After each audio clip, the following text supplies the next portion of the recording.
What do you think are the top risks in valuing a property incorrectly? Hi, I'm Jared Krause. And I'm Sam Powell, and we're the hosts of the Property Pals Australia podcast. And in this episode, we're going to be discussing my 4 key elements of assessing a property, which is location, land size, the improvements, and the market conditions. We also touch on the importance of understanding things like days on market and also floor plans in this episode. Yeah, it was cool as well that you discussed some examples. One of my cousin buying in a very hot market and how to value a property based on that hot market and where you can get caught out with agents and how important days on market is and comparables and all those sorts of things. Comparables are a huge thing when valuing a property. It's like one of the main things, comparing to those locations, land size improvements, floor plans, days on market and stuff like that. We also talk about how agents can sell you a property if you don't understand its real value, which is very, very important to understand. Now, there's so much value in this podcast episode, but it's not the only way that we can help you for free. Head to propertypals.au and head to our free resources section. You can download some of our calculators and our tools, and also check out our how to increase your borrowing capacity when you are going to buy a property. So, yeah. Let's dive in. This is such a valuable episode. I'm sure you guys are going to love it. See you on the inside. Welcome to Property Pals, the podcast where we share everything around how to build a property portfolio, from researching areas, financing, structuring, buying, selling, and reinvesting to live a life of financial independence. As a disclaimer, any information shared by myself, Jared, Sam, and the Property Pals team is strictly general and should not be taken as constituting professional advice. You should consider seeking independent legal, financial, and taxation advice from a qualified professional.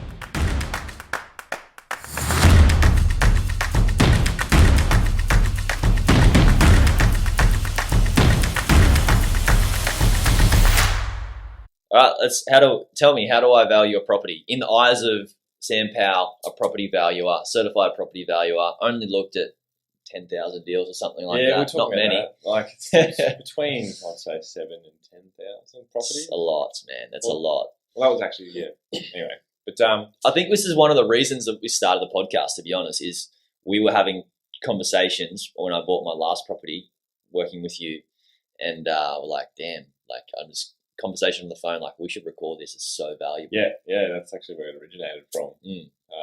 But yeah, like. You don't know what you don't know, and there's a lot that I don't know.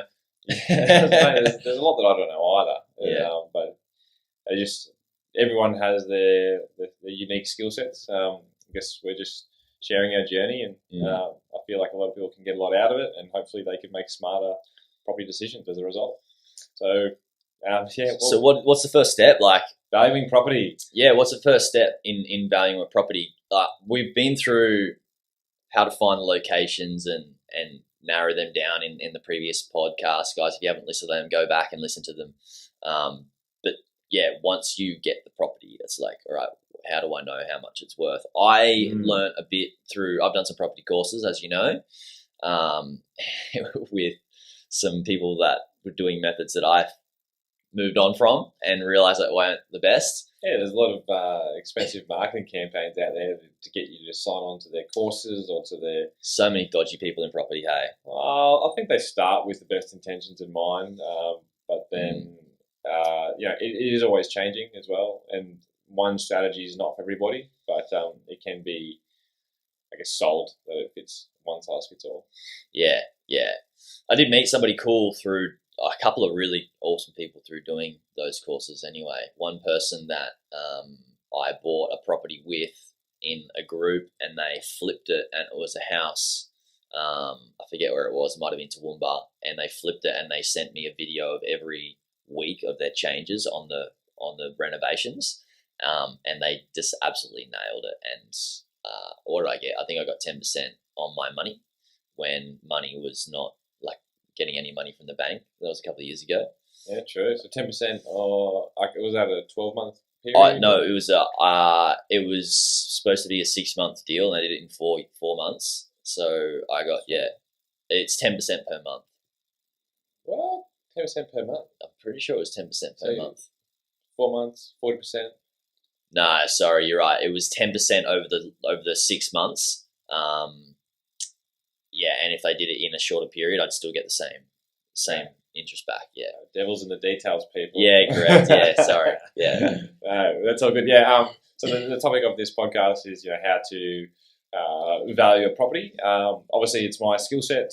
I've been doing it for a number of years now. Registered property valuer, certified practicing valuer. There's all these little caps that you wear, but in reality, it's just you do something long enough, you get good at it, and it's sort of second nature. So correct. There's always different types of properties. In specifics, we're going to be covering the residential side. I'll also touch a little bit on commercial. So none of this is just a free flowing conversation. So it's just best to talk to you about what I know. So there are a number of different valuation methods. So people that get into the meat and potatoes of this topic will just jump straight into it. So let's go.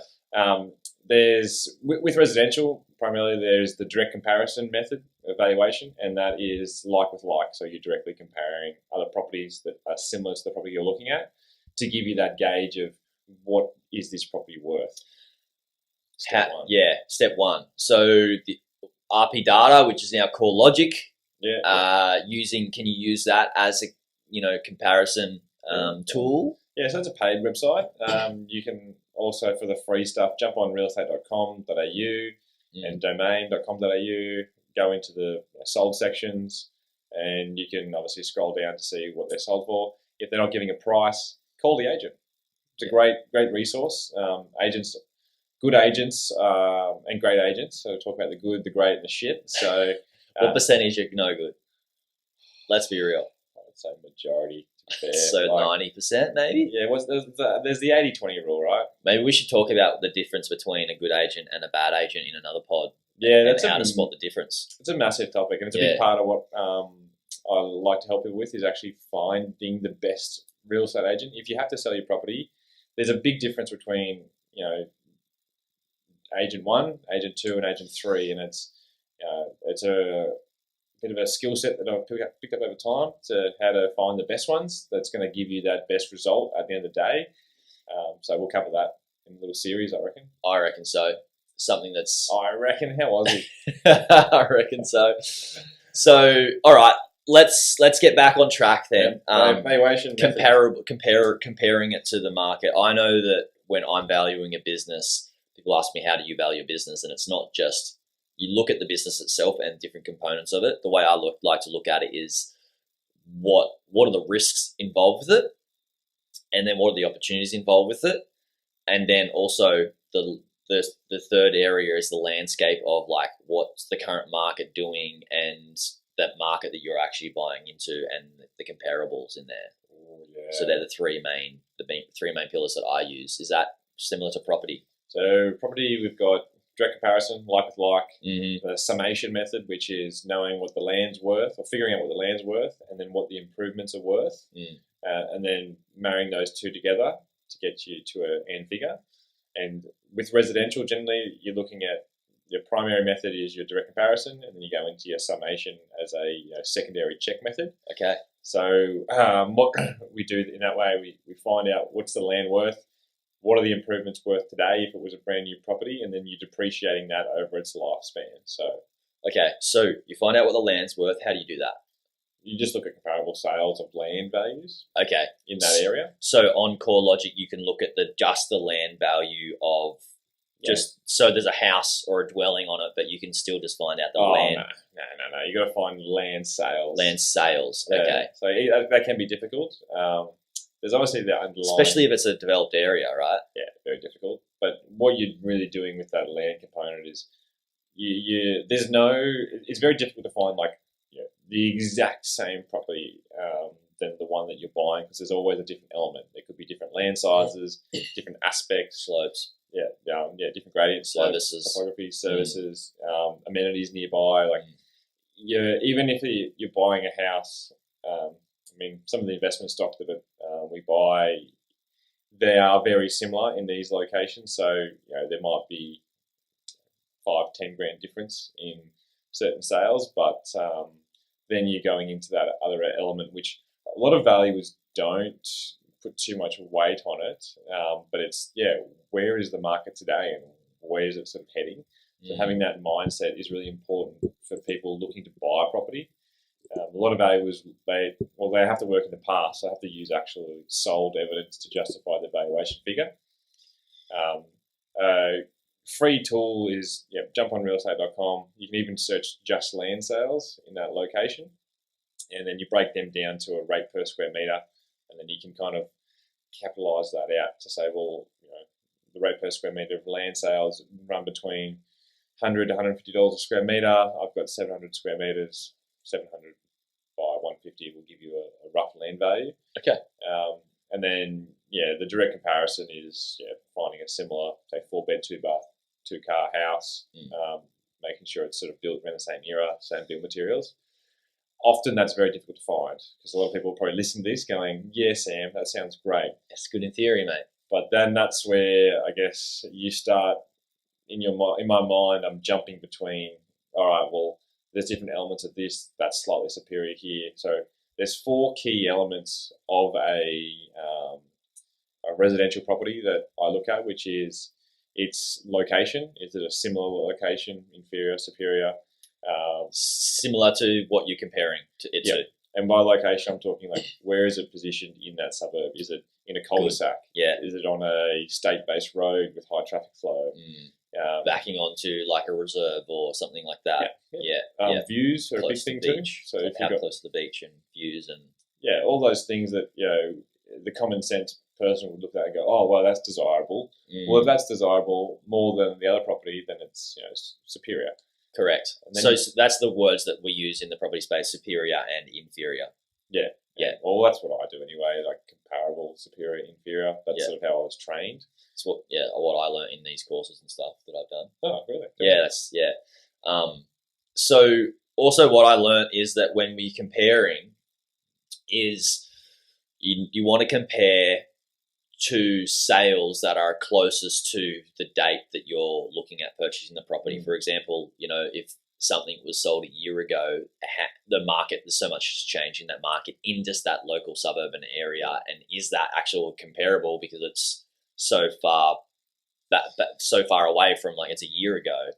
But there's some cases that may actually only be the last sale in that area that is a comparable, which makes it difficult for you to get a really good judgment of the value of that property at the current market rate, right? So sometimes you just need to work with what you've got, I guess.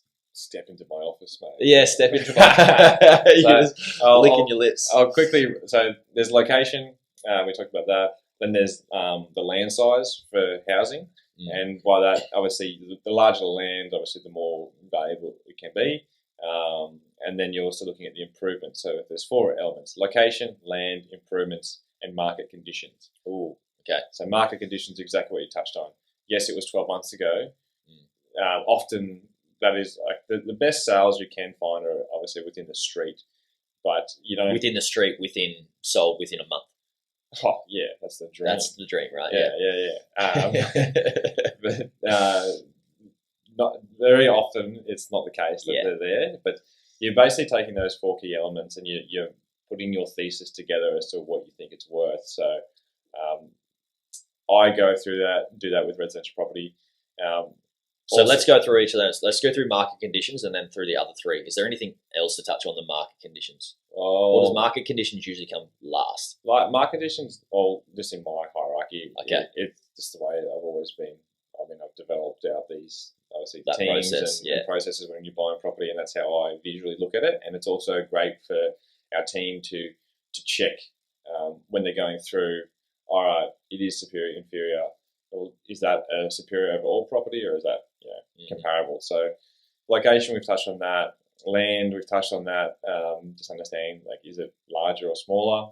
And then the improvements, well, what's the level of improvements that are on that block of dirt? Is it a 4-bed, 2-bath with a pool, modern house, and the one you're trying to buy is a 4-bed, 2-bath with 2 cars that was built in 1990. So you say that's a superior improvement. And then the market conditions, well, you need to be sort of really in the market to know where you're sort of sitting. So there's two ways you can justify this for everyone out there. When you're buying, you want to know, well, yes, there was a sale 6 months ago. What was the market condition like then? And this is the biggest downfall that most buyers are having, is because they come into a market generally for 3 months and they're trying to buy within that 90-day pre-approval period. Mm-hmm. And they're looking at sales in the past. And they're like, oh, well, that sold for $1 million, 6 months ago. Mm. So it's very similar to probably we're looking at, I only want to pay $1 million. And I say, fantastic. I know you only want to pay $1 million, but at the moment, from where we were 6 months ago to where we are today, it's actually a more competitive market. So prices are increasing. Mm-hmm. And that's where you've got to find not only sales that are in the direct vicinity, but also really recent sales within the last, ideally 1 to 2 months. But that 3 month period, you can actually do that search on realestate.com. You can break down what was sold in the last 3 months, 6 months, last month, and then 12 months. So. I want to come back to median sales price and realestate.com.au, so I'm just going to we'll double click on that soon. But I want to touch on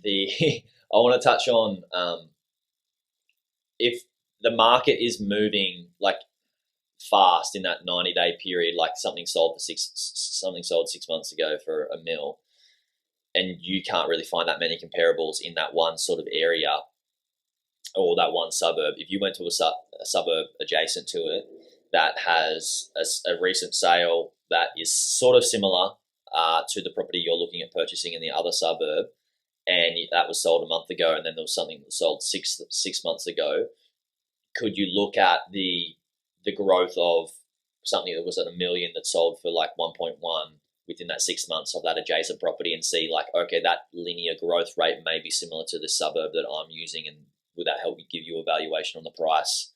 Oh, well done. That's good. So this is where the data point. I just made that up. No, it's great. So I lean on data as well. And I mean, there's a lot of valuers out there that are really great at what they do. I learned a lot coming out of that space and going into actually buying property for people. It's a completely different mindset, and also you're not just walking in. There's a lot more at play when you're buying for people, because it's their money and you want to do the best thing by it. You don't want to spend too much, but you don't want to miss out on a great opportunity either. So there's a real balance there. So you've got to be, I feel you've got to, it forces you to be a much more accurate appraiser, valuer as you go. But there's a lot of data out there now. So what I do for that case is, if there was that sale in 6 months ago, I look at what had that suburb done on a growth rate over the past 6 months, and you can go in, you can find that data, you can find 3 months or 12-month growth rates, and you can even apply that. So if it went for $1 million, I like round figures, and it's that suburb has grown 6% in the past 6 months or 12 months, then you go, well, we just add 6% on top of that $1 million. So you can kind of go, well, based on that, you're still looking at that, 1 to $1.05 million, 1.1 sort of range, and you go, oh, okay, that's starting to make more sense. And then you also lean on direct comparables as well to have a look around. If you do need to go into that adjacent suburb, some people don't know whether it's a superior suburb or not, and a quick little check method which I use just because I buy around Australia as well. Just Google, go on realestate.com or multiple different websites and go, what's the median house price for houses in that location? And it's a quick little gauge, and it's not always accurate, but it's just an extra layer of research you're putting on top. And if you say in Sydney, you could have a location that is the median house price is $1.2 million, and then in the location you're buying in, like say Epping at the moment, it could be 1.3, and you're like, oh well, they're very similar, but Epping is seen as slightly superior based on median house price. But then you also need to zoom out and go, well, where is it that people want to be? So having that local knowledge of in that suburb, where do they want to be in that suburb? What streets? Yeah, or even just generally with Sydney, people want to be closer towards the city, so house prices, and that is pretty common for most locations. Gold Coast is a bit different because it's linear, in that you get the boaties who live up north in Runaway Bay, Hope Island, and then you get the coast surfers who want to be Burleigh, Palm Beach, Coolangatta way. So and then you get in the middle, the people who want to be out in like this the rural residential locations. Maybe the rank depends on purchase price. Yeah, but there's some quick little tips and tricks to help you justify that. And what you're really doing is gathering your an understanding based on comparable sales evidence as to what this property is going to be worth. If you are still unsure, then you're going into breaking it down, going, well, what's the land worth and what are the improvements worth? With investors, there's also the capitalisation approach, which is taking the income and going, well, what are these properties selling for on we call it a yield basis? Mm-hmm. So if you have an income of, say that property is earning $25,000 a year in rent, and you have a purchase price at $500,000 to get a yield, you divide 25,000 by 500 to bring a yield. And that's a very common approach for commercial property. They mainly lean on the income, so that's your primary method. Well, there's financing based on the income alone in commercial compared to resi. Yeah, and resi is less weighty because there's more owner-occupiers in that space. Yeah. And it's very difficult. When you say less weighty, like you mean less... People don't put as much weight on the capitalisation approach with residential. Yeah, okay. And that's like when you start buying in these like property, or you're going to auctions, or you're putting bids on, you can do all the research in the world and you might be the most accurate in your assessment of where value sits. However, you're competing against emotional end users, and you can't, that's what I say to clients, I can't value human emotion on the day, but I can understand the heat in the market and say, well, this is a scarce asset that doesn't come up too often. So yes, all the comparables are saying it's worth $1 million. However, I'd be going in with that mindset of, what are you willing to walk away from this property for? And often, unfortunately, it just takes time to educate people. They see that, and they're obviously, they don't know me prior to this, so that they've got their a bit of a guard up as well. Yeah, and they're like, well, you're just convincing me to try and buy it for $1.05 million when it's only worth $1 million. And to which I say, it's completely fine. Let's just have a go, and then they'll see that, actually the heat in that market, and they've lost that property now. Let's talk about this in terms of like a use study or a case study, and it might be worth using through the current market, well, not the current market now, but what the market was at the time through COVID in Palm Beach for my cousin Geordie. I think that'll be good. We don't need to mention prices and whatnot, but he knew you, and wasn't like, he wouldn't have had his guard up too much, but still would have had some emotions on around how the market was moving. So he did what we mentioned in our last podcast episode. If you're going to buy as an owner occupier, he moved up here and he rented, worked out where he wanted to live, fell in love with the place, the suburb, and then was just looking at that suburb, right? And then you were chatting to him around buying here, and the market was going gnarly. It was just nuts, right? Like, I learned a lot during that time too. Yeah, so I want to hear what you learnt during that time, but also what was happening in that time where you were valuing properties in this specific area for Geordie, and what people could learn from that. Because I Geordie's like is one of my best mates, right? And we talked about this, and I knew that there was a lot in there, and they really wanted to live in Palm Beach. Like, it was an emotional buy, and they bought emotionally very well. Like, if you're going to buy with emotions, I think they did really, really well, and they've done well with their purchase. So, tell us like what was going on from like, all right, Sam, help me find a property in Palm Beach to buying one, and then all the stuff in between, because that was that was intense. Yeah, well, that caught us, but like definitely caught me off guard, and there was a few we missed out on as a result. But I mean, during that time, I think Palm Beach increased like 30 to 40% over an 18-month, 2-year period. Isn't that insane though? It's ridiculous. So yeah, and that's what caught me off guard in that looking at comparables and the price point we were playing in. I mean, nothing justified what people were paying for properties at that time because there were just limited supply that's out there, and people what they do, the psyche of the buyer, they go in, they get all their pre-approval, they do their research, they understand what a property's worth, or they think they understand what a property's worth, go in, they miss out on it. Okay, that happens so many times for Geordie, right? And you get so emotionally built up. Oh, I can see myself in this property. It's great. I love it. Correct. And then it comes down to getting your wallet out, and people don't have wallets these days. Phones, get your phone out. Yeah. But, to paying, I guess, the contract price, and they get nervous and they're wondering, well, I don't believe what the real estate agent's telling me, and you shouldn't believe what the real estate agent's telling you. Because you say you shouldn't? No. Good. No way. I mean, why? I know why, because I know that's the same with a property. I mean, a broker in online businesses. Why to not believe what they're saying? But tell me, why should you not believe a real estate agent that's selling your property? Well, it's their job to get the highest sale price possible for the seller, not for you to buy the property. Mm-hmm. So who are they working for? They're working for the seller. Yeah. And that's, I mean, over in America, they have buyers and seller brokers that work together as a team. They generally take a 6% commission and they split it between the two of them. Oh. And then what that's doing is giving, there's people like myself that we're in the market buying every day. We understand the ins and outs. Real estate agents, they show the good ones and the great ones definitely do. The good ones do.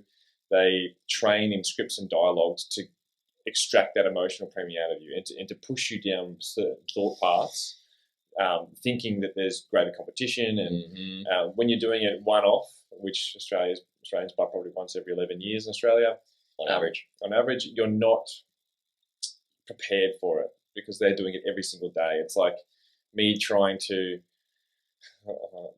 change the ceiling fan. I can do it. It might take me, a couple of hours. Yeah. I've got to go buy the tools, understand how it all works. I could kill myself because there's electricals up there. Yeah. Probably a bad example, but a point being is that an electrician could go in there and do it within 30 minutes. Yeah.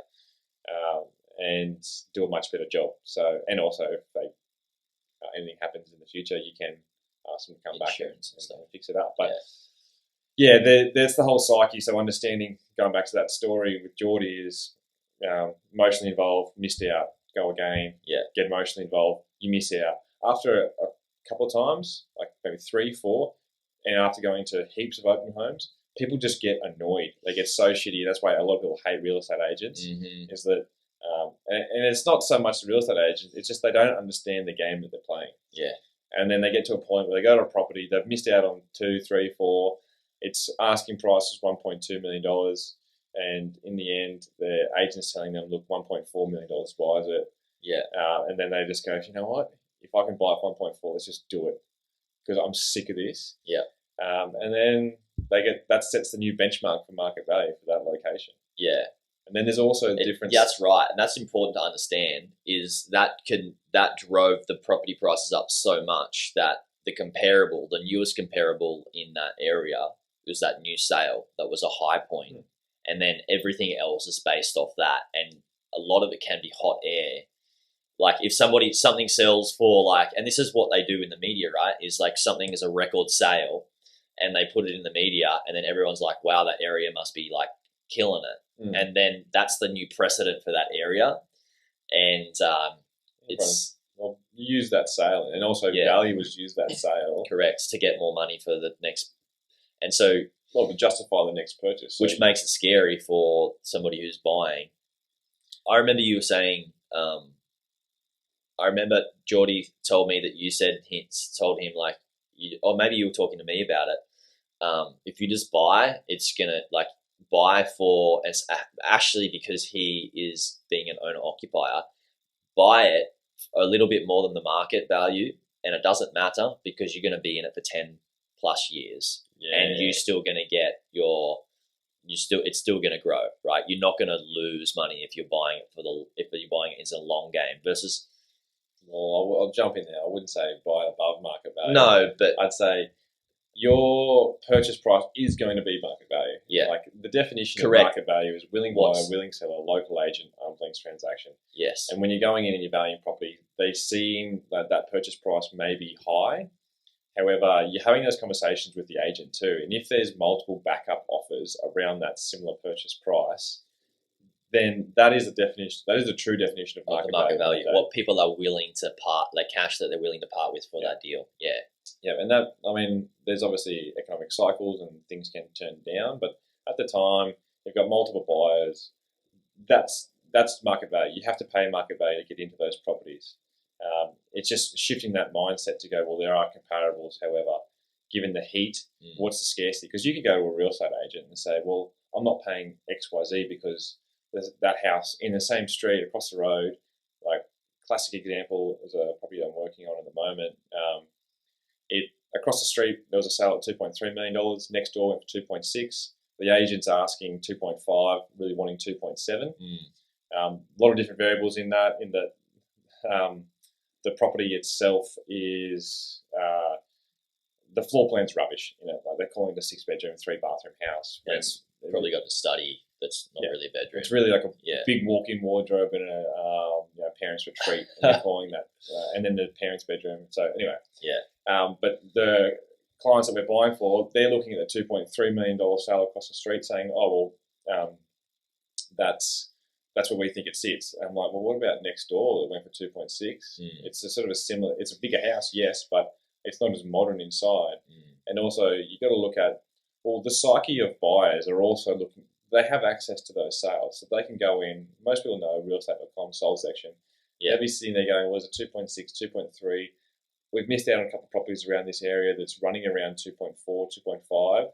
The agent's saying, 2.7 buys it, but the guide price on it's 2.5. This is where it gets so convoluted and people just get so lost in it. But what I'm also looking at is I'm looking at the land size, the layout of the property, the floor plan, the renovation. Is it of a high end or is it not? And then looking at how long has it been on the market for. It was on the market for 70 days, went to auction, got passed in an auction, it didn't sell. Whoa, dude, you're just fire hosing us. Let's take a breather and talk about one of those things in of itself.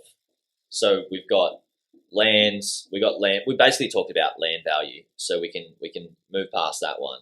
But then you spat out days on market. You also spat out what was the other thing that you spat out? Well, it went to auction and passed in. Yeah, being passed in. The guide price it's too. Agents are guiding you to a certain. And then also the inferior, the building being inferior, which we've basically talked about. But also the plan, the floor plan. So let's talk about floor plan. Let's talk about being passed in, and then days on market. So floor plan first, and then being passed in, and then days on market, then being passed in, because that'll be a linear path, I guess. So occupiers are looking for a floor plan that it's beneficial to their lifestyle. There's a lot of places that say this house is a 2-story house. So upstairs was a bedroom. They were calling there was 3 bedrooms upstairs and there was a bathroom, and then downstairs was another 3 bedrooms and a bathroom. And oh wow! But there was no direct ensuite to the master bedroom. So the way I looked at it was everyone wants an ensuite if you're a parent, anyone buying a house that's got 2 bathrooms without an ensuite, it holds it back. It's not a strong floor. Okay, that's a really good point. And that's why I looked at upstairs and I said, well, that's that room. There's a room up there. It was 2.4 meters wide by 3 meters long. So you look at that, and that if you go and get a tape measure and go measure out 2.4 meters, it's tiny. It's nothing. You might get a queen bed in there with no side tables, and that's not the true definition of a bedroom in my eyes. In my eyes, 3 meters by 3 meters with a built-in wardrobe and a window is a standard bedroom size. Yeah. All around Australia. Generally, you might get a 2.8 Like this is like what we're in now is a standard bedroom size. Yeah, it's probably three. And this was 2.4. We'd feel a lot more claustrophobic. Yeah. They're probably sitting a bit closer together. But yeah, so and then that it was a similar layout too. So understanding what constitutes a bedroom, just because you put a wall and a door and there might be a robe in there or something, it doesn't mean it's a bedroom in my eyes. But agents are there to sell the property. Yeah, and that's a common thing that most people would see with a study. That is like, this is the bedroom. What's the legislation on that? Are they allowed to call it a bedroom, a study? When can they legally call a study a bedroom? Oh, well, for sales purposes, there's no real defined. So a 2 meter, just straight up 2x2, could be a bedroom, but it's actually a study. How do you fit a bed in there? Like a bed's like 180, queen bed's like 180 by something, right? Well, that's just the buyer coming and going, that's not a bedroom. That's it. So it's based on the market. The market determines whether it's a bedroom or not.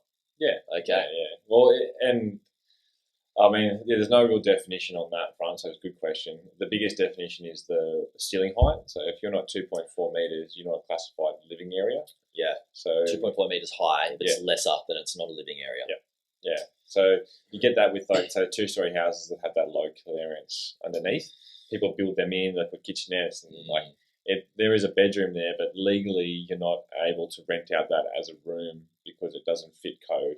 Okay. On that front. So, and like there would be like the building codes that would define what a bedroom is from a builder's point of view. I'm just not privy as to what measurements they put in, but you see it all the time, agents that it's a room and they call it a bedroom because you can't fit a bed in it. Yeah. And I'm like, okay, cool, man, but I don't see that as a bedroom. It's based on what somebody's willing to pay for that floor plan then. Yeah, and pretty more like a window is key to any bedroom. But then now, like even some of the units that have been built now, they've got relaxation where it's not actually a window; it's just it's a window frame that opens out into additional living room in the unit. Oh, no way! So there's no sunlight, so it's not direct to outside. No. Okay. So and then that's classified as a bedroom, but it's still that 3 meters by 3 meters. Yeah, and 2.4 high. So not land. Talking about floor plan, is there any other things that we should be considering? Like you mentioned, the walk-in robe. You also mentioned the en-suites, bedroom study sizes, layout. I guess layout for children where they want to sleep, which we talked about in a previous episode. Like where you want your children sleeping in the house compared to where you may want to be sleeping in the house, and then living areas. I've looked at deals where they've got 2 separate living areas, and I'm like, why don't they just cut one living area either into a bedroom or just make that whole thing a living area and make it far more open plan? Yeah. So that's a opportunity for growth. Yeah, it's a renovation where you can manufacture that opportunity into it. Yeah, which is good. But yeah, generally, 2-story homes are more difficult to understand from a floor plan point of view because some people like parents with teenagers like to get away from their kids and they want to live upstairs. But generally, especially as a parent myself, and this is your domain, right? You kind of want to be on that ground floor. If anyone comes into the property or anything happens to your kids, you want to be that protector from that environment. So I like that. Good floor plans generally they offer those multiple opportunities. So you could get the master bedroom, upstairs, and that's still a strong floor plan, but you've got all the bedrooms for the kids that are surrounding it, and then the kitchen's downstairs with maybe an office or a 5th bedroom that you can use as a guest room. It's a good floor plan. It's universal. So things like that are important. Going down to floor plans too. I mean, this is going to probably be could stay here for hours, but good what? Could stay here for hours talking about this sort of stuff. We'll move on to days on market next. But just a few little tips and tricks, and obviously, if you ever have more questions, I can't cover everything in a podcast, but I probably could go write a book about it, but that doesn't light me up at the moment in what I want to do with my life. So just reach out with any questions. But another key one, which I find is properties with pools You love pools, properties with pools. Well, owner occupiers, I don't like for investment because it's a drain on your cash joking. flow. But Yeah. if you've got a family, just think of it logically. Like if you've got a pool, more often than not, kids are playing in the pool and the parents are in the living or the kitchen area. So having being able to see the pool, yes, from your house, and it's also from being inside the house is really important. And from a livability perspective too, it's quite nice to look out onto your pool. We've got lights and a nice little landscaped area. So families are your emotional drivers from that sense. So if you can keep those few things in mind, it's quite important. And also stairs. Aging demographic, people don't like stairs that much. Like from what I'm gathering, and also your maintenance too on properties with 2 stories. Yeah. If you do get it painted, you need more scaffolding and all that kind of stuff. So in essence, and this is going to be very generalized what I say now, so take that with a grain of salt, guys. In essence, with a floor plan that does not have the best living situation can detract. And lower the price, versus one that's got a really awesome layout, good living area can increase the price. Very general, so there's going to be shades of grey in between that, right? But is that a generally a good way to go? All right, days on market now. Oh, just quickly, the trap on that is, and the property that I'm looking at too, and why I don't think it's worth $2.7 million. Back to the example is that there's comparables that can justify $2.7 million. Don't get me wrong, the floor plan's rubbish. And say it like it is. Yeah, so if you like, they're saying it's a 6-bed, 3-bathroom, 3-car. If you go and find comparable 6-bed, 3-bathroom houses around that area, you'll be like, oh wow, 2.7, yeah, 2.7, maybe, yeah. But you got to look into the actual floor plans, the properties that you're using as comparables, and see the flow, and also looking at the size of the improvements, living area. So it's very complicated from that sense, but then you've also got to add on, I also look at it at where is the agent directing people from a psychological point of view, and they're going to be going, well, next door sold 2.6. It's a bargain if you get it for 2. I said walk away price was 2.5. The agent, that's good to know.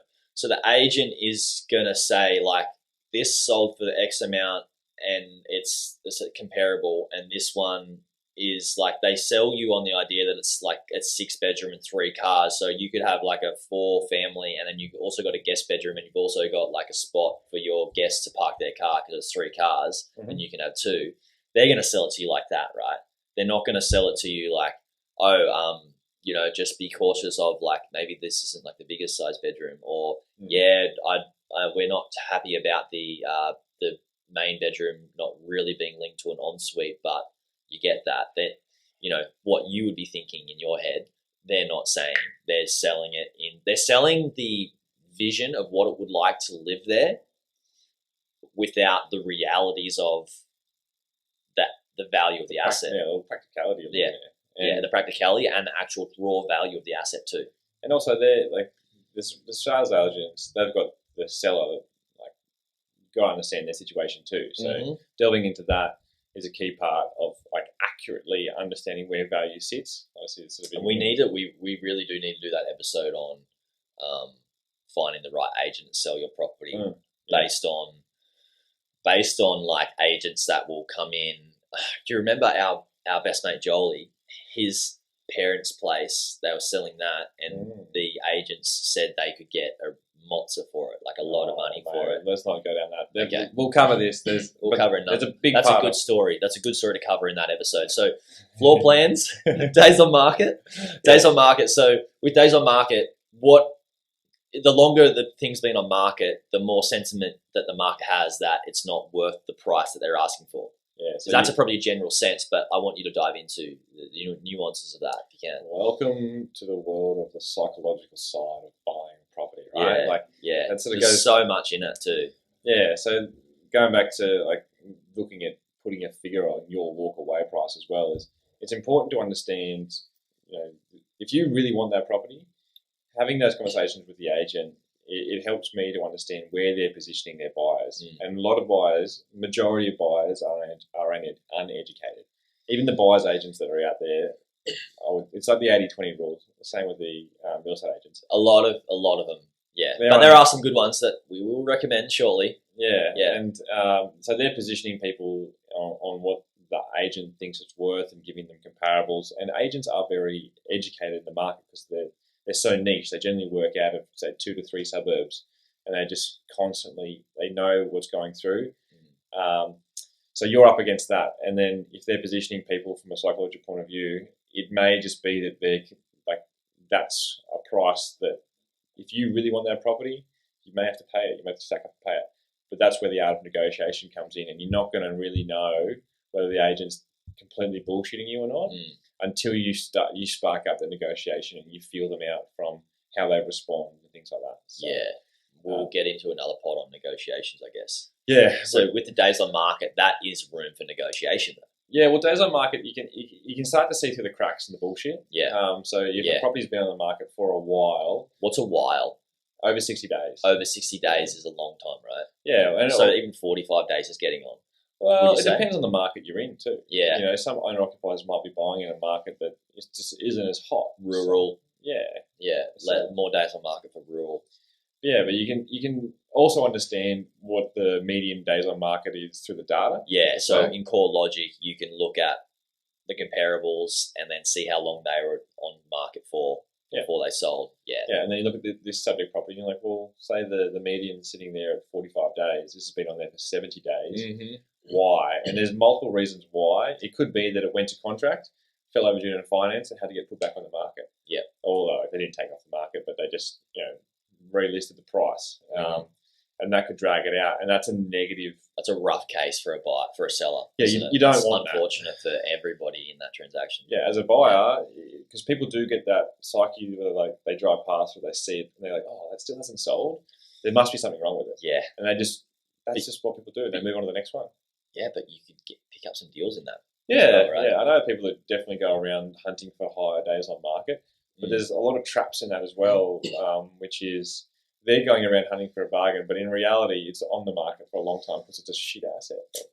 Yeah, so this is the same with businesses. People want to start in a lower, they want to buy and acquire a business for a lower amount, and they want to dip their toes in the waters, but they're buying a very inferior asset. And I like to say you get what you pay for. And and that's very general, but I'm gonna throw out Warren Buffett here, something that I mentioned as well. It's better to buy, if they say this in business, but I'll relate it to property. It's better to buy a property. It's better to buy a good property at a good price than a fair property at a fair price. Yeah. Right? Yeah, well, it will compound over time too, that growth rate. And then if you ever do go to sell it, regardless of the market you're in, and that's the mindset I put on too, which when I'm investing or buying property is, how would if I had to sell this property in a down market or a poor market, would I be able to do it? It's a really good thing to think about with worst case scenario, like if you were buying something. Yeah, because there's always a buyer for a property, more so at the price. Yeah. At the price, yeah. But if a lot of people get caught up in the hype and they make sacrifices on locations. They buy a fair property, and that fair property is not going to fare well in a poor market. Correct.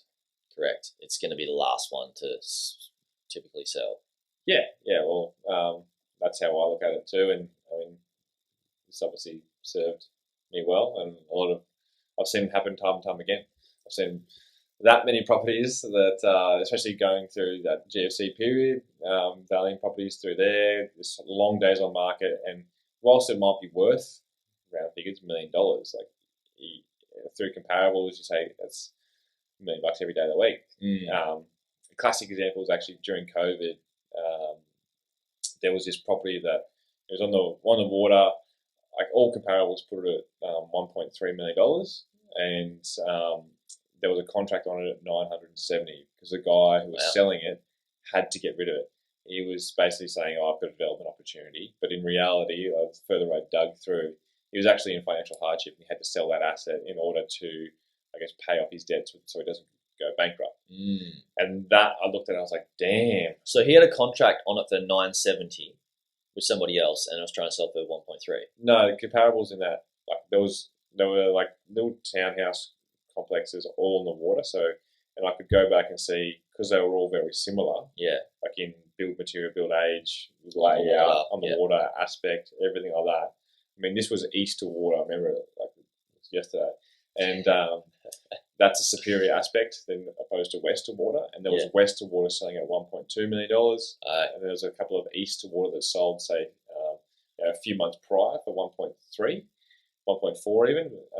So in my eyes, I was like, this is a bargain. Like, So tell us about the 970. Where's the 970 thing coming from?